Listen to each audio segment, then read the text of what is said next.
Sejam bem-vindos a mais um IDV, Instituto de Desenvolvimento de Vidas. Estamos estudando neste período os livros de Esdras e Neemias. Hoje, estudando os 2 últimos capítulos do livro de Esdras. O título da lição de hoje é Dormindo com o Inimigo. E por que dormindo com o inimigo? Né? Nós temos o texto que está baseado em Esdras 9, versículo 1 até o capítulo 10, versículo 44, quer dizer, todo o capítulo 9 e 10 de Esdras. O nosso texto devocional é 2 aos Coríntios, capítulo 6, versículos de 14 a 18. E o nosso texto áureo está no profeta Amós, capítulo 3, versículo 3.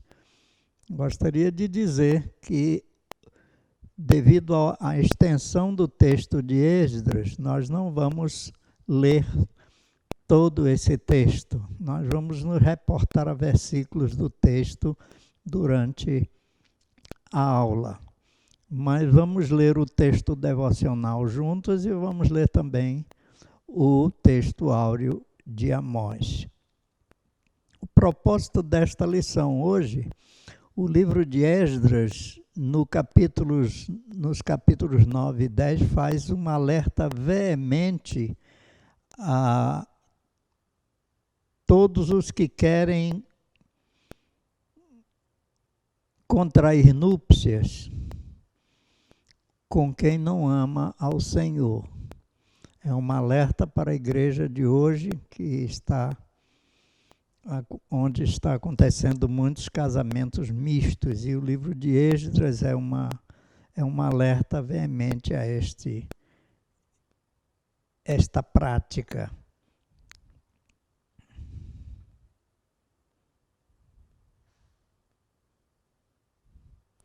Vamos então ver o nosso texto devocional, que é 2 aos Coríntios, capítulo 6, versículos de 14 a 18, e vocês vão ver como o apóstolo Paulo, no Novo Testamento, está extremamente afinado com a vontade de Deus, que é expressa no Velho Testamento.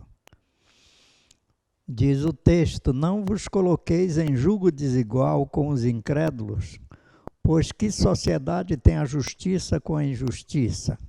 Que comunhão há entre luz e trevas? Que harmonia existe entre Cristo e Belial? Que parceria tem o crente com o incrédulo? E que acordo tem um santuário de Deus com ídolos? Pois somos santuário do Deus vivo, como ele disse: habitarei neles e entre eles andarei. Eu serei o seu Deus e eles serão o meu povo. Portanto, saí do meio deles e separai-vos, diz o Senhor, e não toqueis em nenhuma coisa impura, e eu vos receberei. Serei para vós pai, e sereis para mim filhos e filhas, diz o Senhor, Deus Todo-Poderoso. E o nosso texto áureo está no profeta Amós, capítulo 3, versículo 3. Por acaso andarão 2 pessoas juntas se não estiverem de acordo? É a pergunta que Deus faz a Amós. E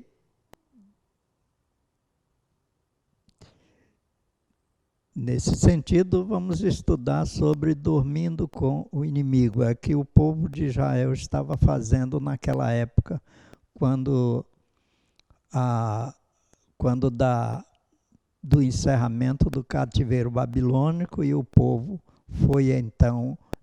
retornou para a sua terra, para Jerusalém, e chegando lá, muitos começaram se adaptar aos costumes dos povos que estavam rodeando a cidade de Jerusalém. E nós vamos dividir este estudo nestes 2 capítulos em 4 segmentos. Em primeiro lugar, né, o problema é desmascarado. Esdras descobre, então, o problema do povo diante de Deus. O segundo assunto é a tristeza e preocupação do líder. Esdras 9, versículos 3 e 4. A terceira parte é a oração e confissão do líder. Versículos de 5 a 15. E a quarta parte é o capítulo 10, de 1 a 44, a confissão e ação do povo. Então, este assunto está dividido nestes 4 pontos.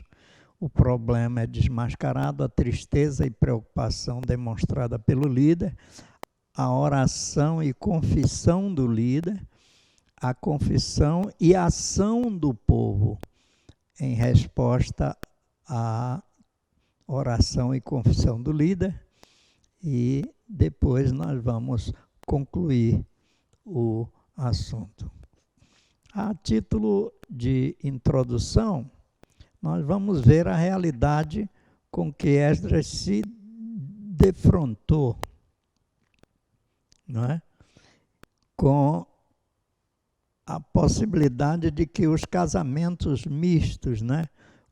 Isto é, de judeus com pessoas pagãs, conduzissem à extinção da religião verdadeira, da adoração ao Deus verdadeiro, principalmente porque até os sacerdotes e levitas, que eram da liderança espiritual do povo, estavam envolvidos nesta prática. E essa prática acabaria tornando-se comum no meio do povo por causa do mau exemplo dos seus próprios líderes. Então, nisso aí,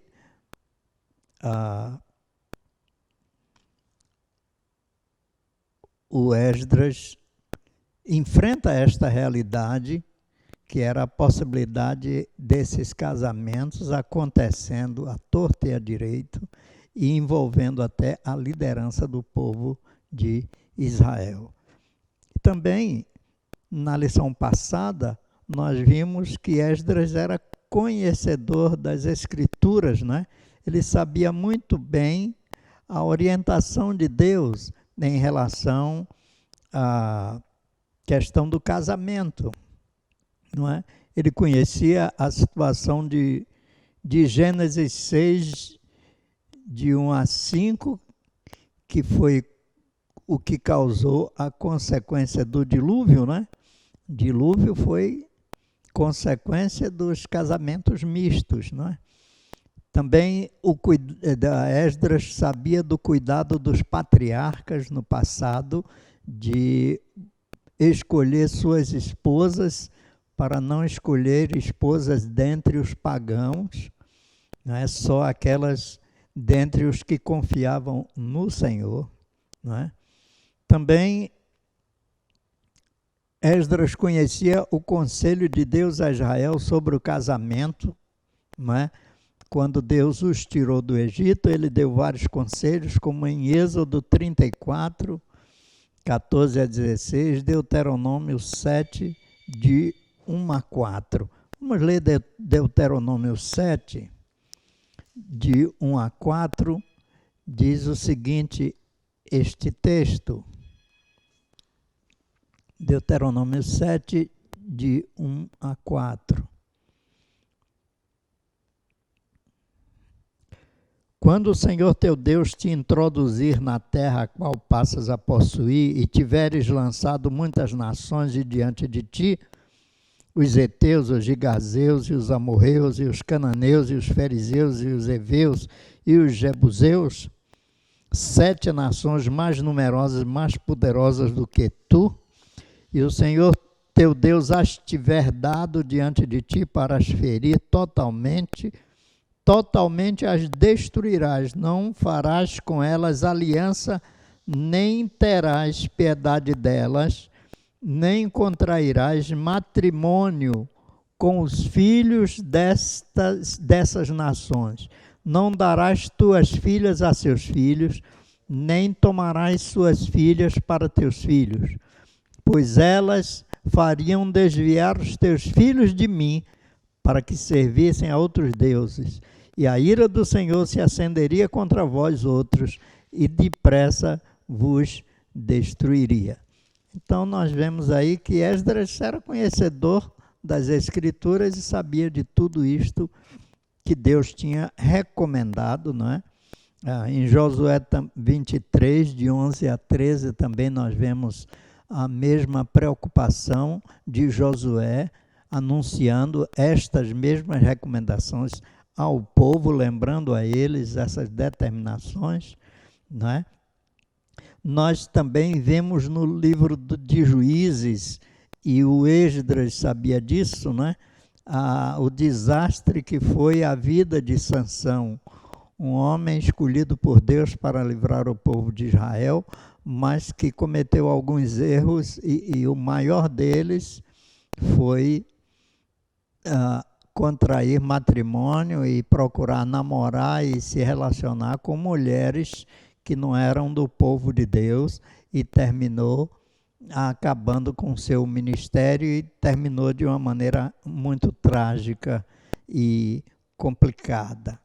E também, outro texto que vamos ler é 1 Reis 11, de 1 a 8, que é a vida de Salomão, não é? Pois a vida deste grande sábio, que também demonstrava no início ser um grande homem de Deus, não é? A vida dele demonstra vividamente, porque Deus recomenda tanto, né? As mulheres pagãs daquele que tinha sido o mais sábio dos reis perverteram-lhe o coração, fazendo que deixasse de servir ao Senhor. Vamos ver 1 Reis, capítulo 11, versículos de 1 a 8, diz assim: Ora, além da filha de Faraó, amou Salomão muitas mulheres estrangeiras, moabitas, amonitas, edomitas, sidônias e etéias, mulheres das nações que havia o Senhor dito aos filhos de Israel: não caseis com elas, nem casem elas convosco, pois vos perverteriam o coração, para seguirdes os seus deuses. A estas se apegou Salomão pelo amor. Tinha 700 mulheres, princesas e 300 concubinas, e suas mulheres lhe perverteram o coração. Sendo já velho, suas mulheres lhe perverteram o coração para seguir outros deuses, e o seu coração não era de todo fiel para com o Senhor seu Deus, como fora o de Davi seu pai. Salomão seguiu a Astarote, deusa dos sidônios, a Milcom, abominação dos amonitas. Assim fez Salomão, que era mau perante o Senhor, e não perseverou em seguir o Senhor como Davi seu pai. Nesse tempo edificou Salomão um santuário a Quemos, abominação de Moabe, sobre o monte fronteiro a Jerusalém, e a Moloque, a abominação dos filhos de Amon. Assim fez para com todas as suas mulheres estrangeiras, as quais queimavam incenso e se sacrificavam a seus próprios deuses. Veja só que tragédia espiritual na vida do homem que foi considerado o mais sábio do mundo, por não observar as recomendações do Senhor Deus e casar com mulheres que não amavam ao Senhor. Então, Esdras, né?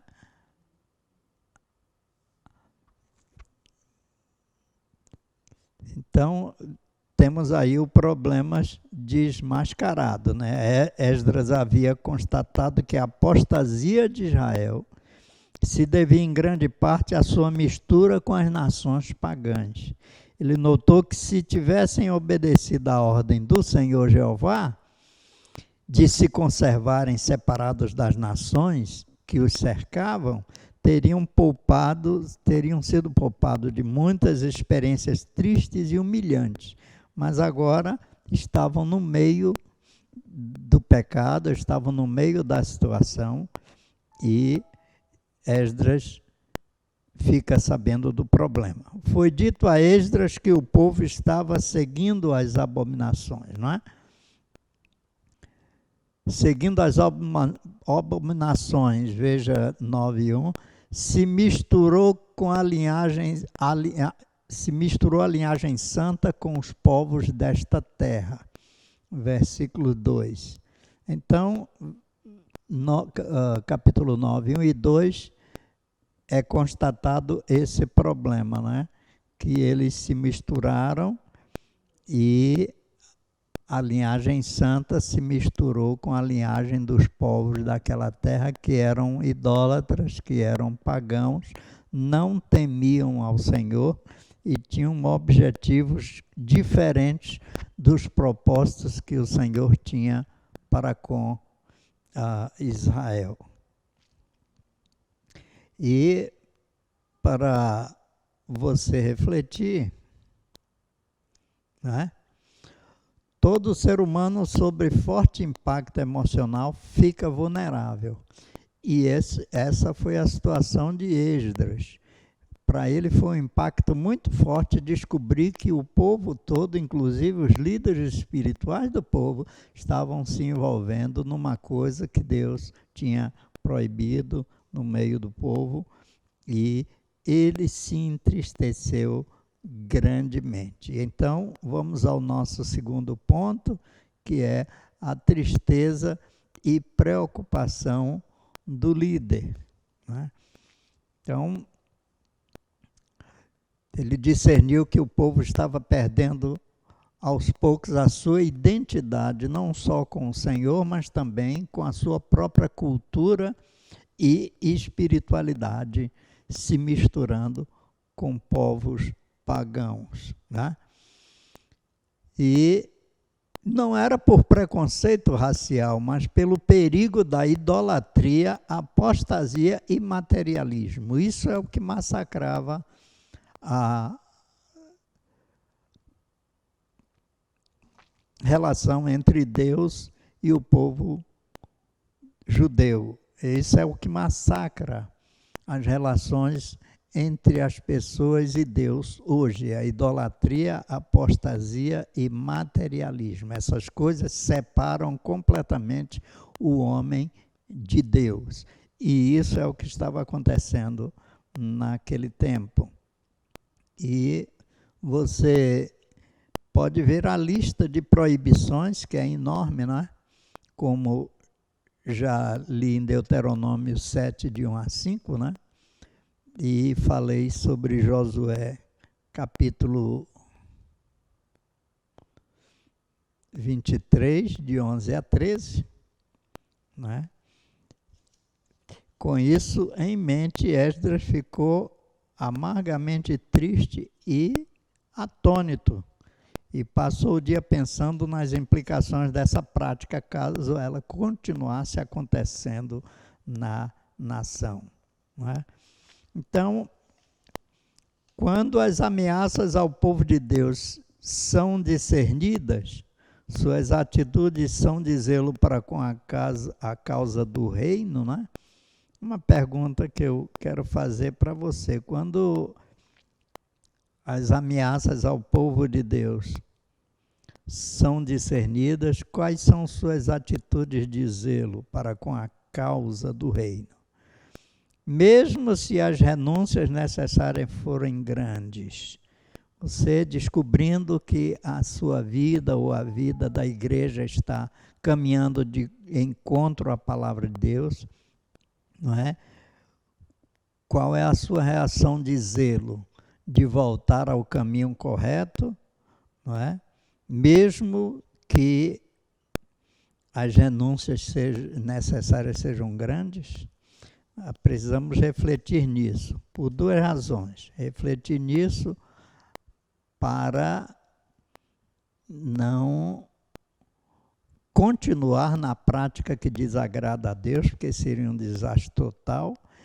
E a segunda razão é refletir para não cair numa situação que precise fazer renúncias drásticas na vida, que foi o que aconteceu com o povo no tempo de Esdras. Na nossa próxima parte, né, de Dormindo com o Inimigo, foi a oração e confissão do líder Esdras. Os versículos 3 e 4, Esdras se prostra no pátio de frente do templo e começa a fazer uma oração em voz alta, confessando os pecados da nação diante de Deus.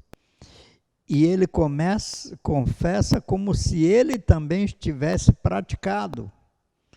Isso é chamado de confissão coletiva.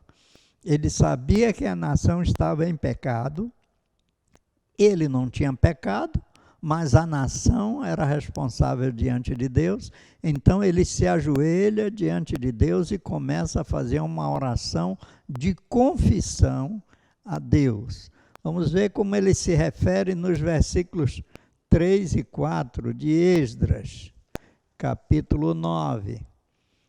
Ele diz: ouvindo eu tal coisa, rasguei as minhas vestes e o meu manto, e arranquei os cabelos da cabeça e da barba, e me assentei atônito. Então se ajuntaram a mim todos os que tremiam das palavras do Deus de Israel, por causa da transgressão dos do cativeiro.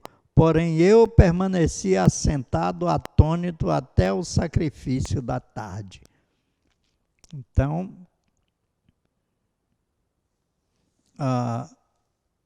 ele se prostrou ali, o gesto de rasgar as vestes, de tirar a barba e arrancar o cabelo, era uma expressão de humilhação, de assombro, por perceber que estava o povo envolvido em grande pecado diante de Deus, e ele fica atônito porque sabia das consequências que isso traria a toda a nação.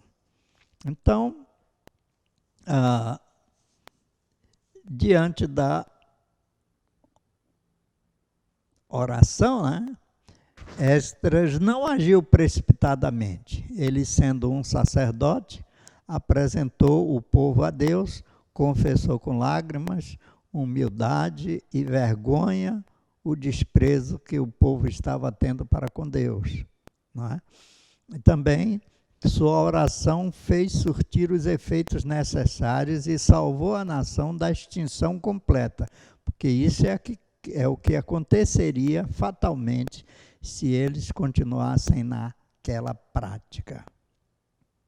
Então, e os traumas e infelicidades provocados pela ruptura dos matrimônios não podem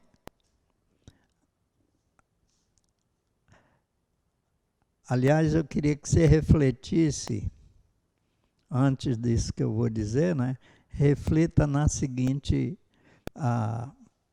frase, né? Orar por sua igreja e nação é o mínimo que você deve fazer. Nós temos sentido que o Brasil está dando sinais de melhora na sua condição política, mesmo que ainda o quadro esteja muito confuso, mas nós começamos a ver que Deus começou a ouvir a oração de muita gente, mas se o Brasil inteiro estivesse orando, há mais tempo essas coisas já teriam mudado no nosso país. Veja só, é o mínimo que podemos fazer, não é? Orar por nossa igreja e por nossa nação. E Deus vai ouvir a oração do seu povo, como ouviu a oração de Esdras e também ouviu a oração de confissão do seu povo. Não é? Então, vamos ver aqui a reação do povo. Quando o povo ouviu a oração de Esdras e percebeu em que situação de pecado eles estavam diante de Deus, eles então se humilharam e ficaram apavorados e estiveram dispostos a resolver toda aquela situação. Então, em sua oração, Esdras não sugeriu nenhuma solução, mas quando os judeus testemunharam sua angústia, despertou-se-lhes a consciência e perceberam as consequências do casamento misto. Viram a besteira que tinham feito e o perigo que estavam correndo. Não é? E a oração de Esdras provocou uma reação imediata. Enquanto ele chorava e se derramava prostrado diante da casa de Deus, ajuntou-se a ele uma grande congregação. E olha o que diz o versículo 10, né, capítulo 10, versículo 1 de Esdras. Diz lá, enquanto Esdras orava e fazia confissão, chorando, prostrado diante da casa de Deus, ajuntou-se a ele de Israel muito grande congregação de homens, de mulheres e de crianças, pois o povo chorava com grande choro. Veja só a reação do povo. O povo percebeu o seu pecado, caiu em si e começou a chorar e a lamentar a sua situação diante de Deus, não é? Então, tomaram uma decisão muito séria e grave, foi de acabarem com os casamentos que estavam errados. Despediram as mulheres estrangeiras e os seus filhos de volta para a casa de seus pais. Não é? Era o preço que tinham de pagar agora, depois do pecado. Não é? E talvez, e apenas talvez, as esposas convertidas a Deus não tenham sido obrigadas a partir. Né? É possível que quem se converteu e passou a servir ao Deus vivo e verdadeiro não foram despedidas. Né? Mas isso é um talvez. O texto bíblico não diz, nós não sabemos disso, mas temos exemplos no livro de Êxodo 12, 48 e 49, e de Ruth, capítulo 4, 9 a 13. Inclusive, a própria Ruth era uma moabita que passou a seguir ao Deus de Israel e foi aceita no meio do povo. Né? Ela disse para Noemi, que era israelita, né? Não insista para que eu me afaste de ti, né? Aonde fores, eu irei, onde passares a noite, ali passarei eu também. O teu Deus será o meu Deus e o teu povo será o meu povo. Então ela fez esta confissão de fé, de vou seguir a você e vou estar com você e vou seguir o teu Deus. O teu Deus vai ser também o meu Deus. Então, Ruth foi aceita no meio do povo de Deus. E, vejam só, de Ruth nasceu Obed, que foi o pai de Jessé, que foi o pai de Davi, de cuja linhagem veio Cristo, o nosso Salvador, na sua figura humana. Então, Deus é misericordioso também não há questão de preconceito, mas o problema dos inimigos de Deus é não aceitarem nem quererem saber de Deus, mas serem idólatras, seguirem seus deuses. Mas quando há essa atitude, Deus pensa duas vezes. Então, eles despediram suas esposas e tomaram esta decisão drástica que era muito necessária. Então, veja só, Esdras discerniu que o povo judeu estava aos poucos perdendo sua identidade, não por preconceito racial, mas pelo perigo de idolatria, de apostasia e de materialismo. Não é? Os fatos ocorridos no capítulo 10 do livro de Esdras e capítulo 13 do livro de Neemias não são estímulos ou base bíblica para divórcios nos casamentos mistos. São base para fugir de tais uniões antes que aconteçam. O divórcio só é tolerado em caso de infidelidade ou abandono conjugal, conforme o Senhor Jesus Cristo falou em Mateus 19:9 e o apóstolo Paulo em 1 Coríntios 7, versículos 11 e 15. E eu gostaria que você pudesse refletir, né? Muitas pessoas hoje fazem esta pergunta, principalmente muitos jovens nas igrejas fazem uma pergunta do tipo assim: e se a pessoa se converter? É interessante, não é? Essa pergunta, mas tem uma pergunta que ninguém faz. Eu ainda não vi no meu tempo de pastorado nenhum jovem perguntar: e se eu apostatar da fé?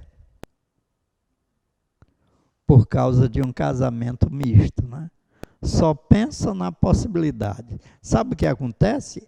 Há mais possibilidade de você apostatar da fé do que, na realidade, você se dar bem num casamento misto. Uma das instituições que tem pesquisado, feito pesquisa entre os evangélicos no Brasil, constataram que apenas 10% dos casamentos mistos terminam bem. 10% de jovens que contraem casamento com pessoas não crentes, 90% dão errado.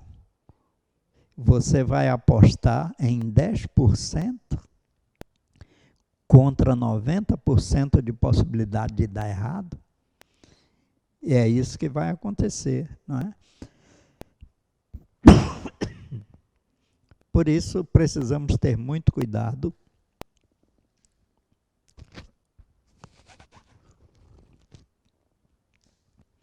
e fazer a pergunta certa. Será que eu vou apostatar da fé entrando num relacionamento que desagrada ao Senhor? Então é melhor evitar. Não use um exemplo que deu certo como referência de que o casamento misto vai seguir bem. Seu referencial deve ser as Escrituras Sagradas. E os exemplos ali contidos, já citados na introdução dessa lição. Então, vamos para a nossa conclusão. No Novo Testamento permanece o princípio doutrinário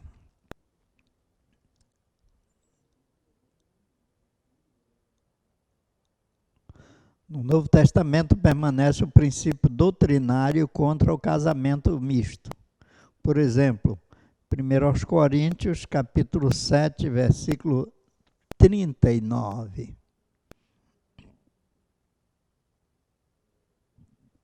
Olha o que diz.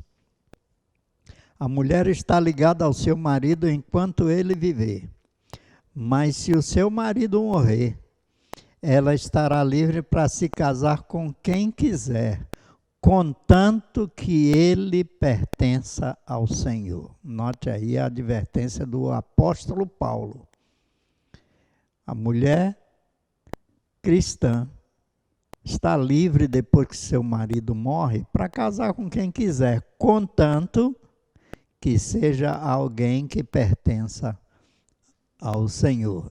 E também o texto de 2 Coríntios, que nós já lemos no começo da lição, mas vamos analisar aqui de uma maneira mais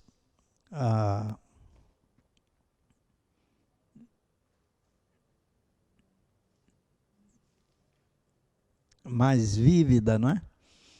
Não vos coloqueis em julgo desigual com os incrédulos. Note que isso aqui é Novo Testamento, é a igreja do Senhor Jesus.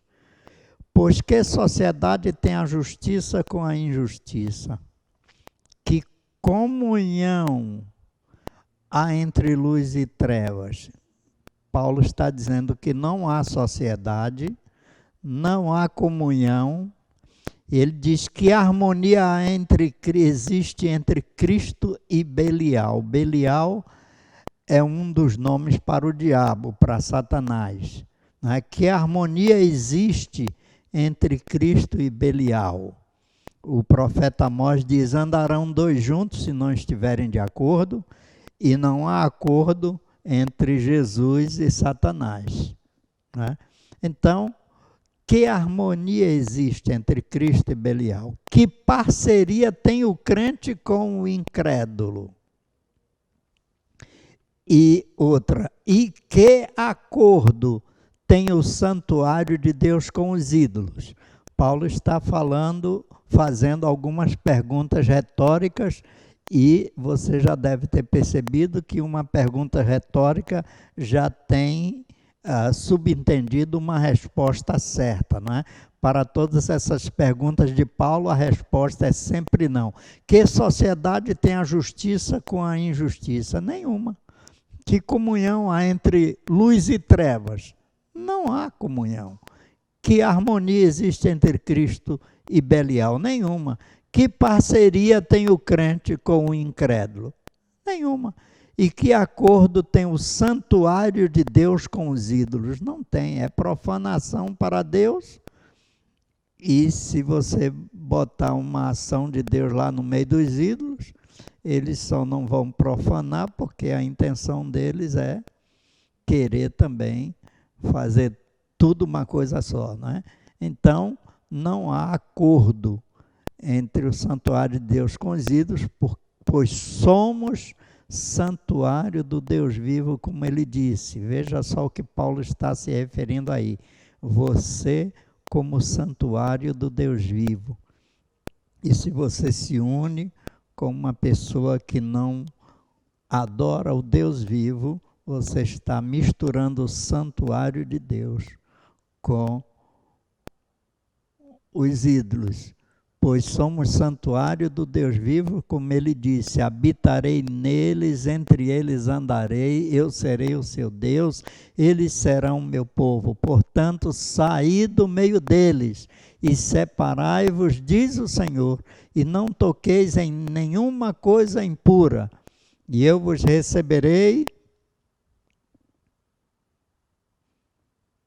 e serei para vós pais, sereis para mim filhos e filhas, diz o Senhor Todo-Poderoso. E Paulo está aqui citando Isaías 52, versículo 11, que diz, retirai-vos, retirai-vos, saí de lá, não toqueis coisa imunda, sai do meio dela, purificai-vos, vós que levais os utensílios do Senhor.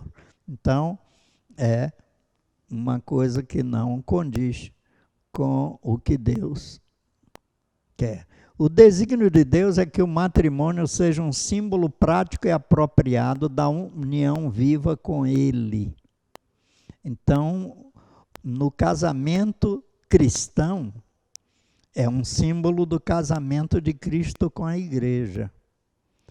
É um símbolo prático da união do crente com Cristo, como está aí em Isaías 62:5, não é? Que diz: porque como o jovem desposa a donzela, assim teus filhos te desposarão a ti. Como o noivo se alegra da noiva, assim de ti se alegrará o teu Deus. Está falando da união do povo com Deus também, não é? E Jeremias 3,14.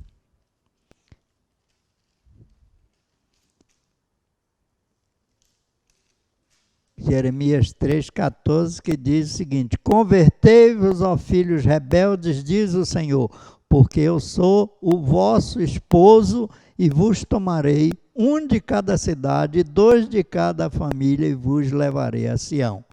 É o texto que nós vamos ler a seguir, não é?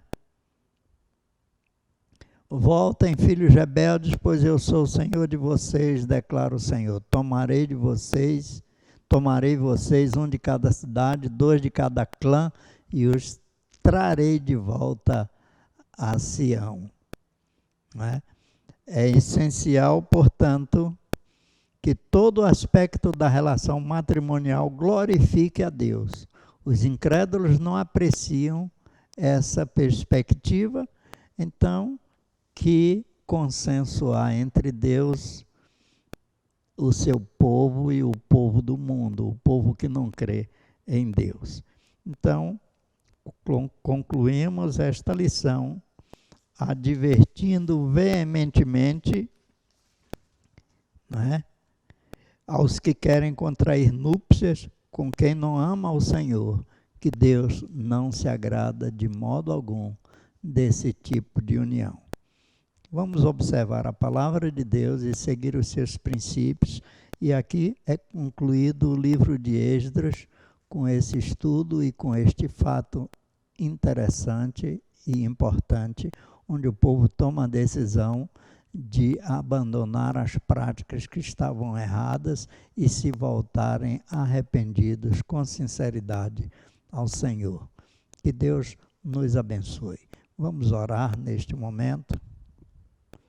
Pai Celestial, nós queremos agradecer pela Tua palavra, que é lâmpada para os nossos pés e luz para o nosso caminho. E pedimos que o Teu Santo Espírito nos conduza dentro da Tua vontade, para a honra e glória do Teu nome.